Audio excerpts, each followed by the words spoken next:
Cordial saludo, mi nombre es Edwin Ochoa, estudiante de la carrera de Ingeniería de Sistemas.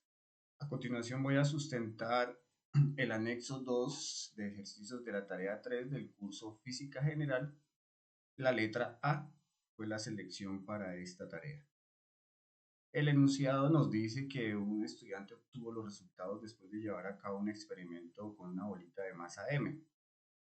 Al realizar dicho experimento, tomó los siguientes resultados: la masa, el ángulo de 30 grados, una altura de 0.8 y diferentes distancias que recorrió la bolita al llegar al plano horizontal: 0.8, 0.9, 1.2 y 1.5. Aquí tenemos la gráfica de las fuerzas que están actuando sobre la bolita. Tenemos la N, tenemos la gravedad. Luego, con la ecuación del movimiento de plano inclinado vamos a encontrar la aceleración de la bolita cuando baja. Recordemos que el plano no tiene fricción. También vamos a encontrar la velocidad final de la bolita con la que llega a la superficie. Y por último vamos a encontrar el coeficiente de fricción a partir del movimiento MRUA. El primer paso, encontramos la distancia recorrida en el plano inclinado.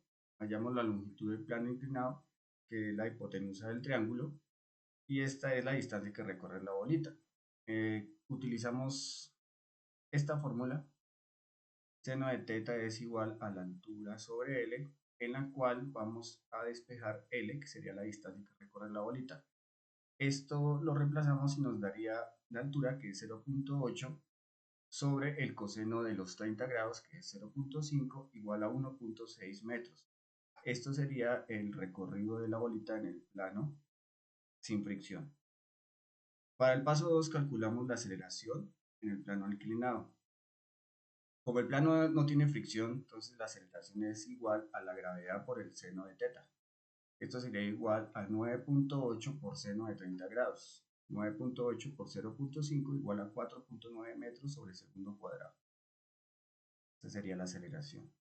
En el paso 3 calculamos la velocidad final del plano inclinado. Con el MRUA, la fórmula es velocidad al cuadrado igual a 2 veces la aceleración por la distancia. Entonces reemplazamos y nos da la raíz, porque sacamos el cuadrado de velocidad, y eso nos da una velocidad igual a 3.96 metros sobre segundo. Luego en el paso 4 hallamos el coeficiente de fricción cinética para la superficie 1. Reemplazamos la velocidad, que ya la habíamos encontrado, 3.96, y x1, que es 0.9, en los datos que obtuvo el estudiante. Aplicamos la ecuación, donde con esta, que es 0 igual a velocidad 2 menos u, el coeficiente de fricción por la gravedad por la distancia, despejamos el coeficiente de fricción y nos da una fórmula que es velocidad al cuadrado 2 por la gravedad por la distancia. Reemplazamos y para la primera superficie es 0.89. Hacemos el mismo paso para el coeficiente de fricción cinética de la superficie 2. Tenemos la misma fórmula: coeficiente de fricción es igual a la velocidad al cuadrado sobre 2 veces la gravedad por la distancia, x2, esto nos da 0.67, y para la otra x3 sería 0.53. Aquí tenemos los resultados. El coeficiente de fricción cinética no tiene unidades, es un número adimensional porque se define como el cociente entre dos fuerzas, y al dividir dichas fuerzas se cancelan los coeficientes. Las preguntas dicen: ¿cómo cambiará los resultados experimentales si implicara la masa de la bolita?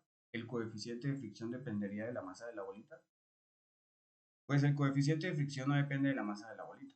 Aunque la masa interviene en las fuerzas involucradas, se cancelan las ecuaciones. Por lo tanto, los resultados no cambiarían si implicamos la masa.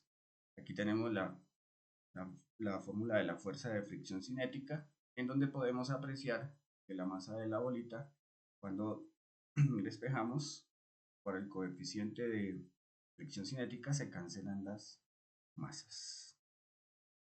Si aumentamos el ángulo del plano inclinado, la aceleración de la bolita aumenta. La velocidad al final del plano también será mayor y esto hará que recorra una mayor distancia sobre la superficie horizontal antes de detenerse.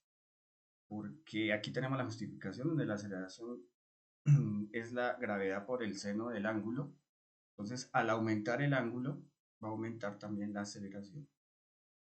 Si el ángulo aumenta, entonces el seno de θ aumenta y la velocidad final será mayor.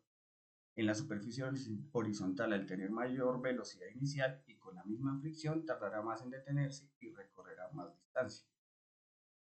Cuanto mayor sea el coeficiente de fricción, menor es el tiempo que tarda la bolita en detenerse, porque la desaceleración es mayor.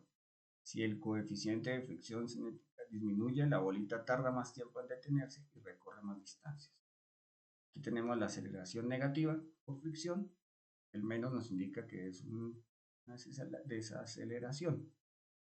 Entonces el tiempo para detenerse usando velocidad final, que es igual a la velocidad inicial más aceleración por tiempo, despejamos y entonces aquí podemos ver que si aumenta el coeficiente de fricción, entonces el tiempo disminuye. Si el coeficiente de fricción disminuye, el tiempo aumenta. Para calcular el coeficiente de fricción en cinética en la superficie horizontal, usamos la velocidad inicial con la bolita. Cuando la bolita entra a la superficie horizontal, la distancia que recorre antes de detenerse y la gravedad, que es 9.8 metros sobre el punto al cuadrado. Esta fórmula no depende del ángulo porque ya estamos usando la velocidad que trae la bolita al final del plano inclinado. Esa velocidad ya incluye los efectos del ángulo. Gracias.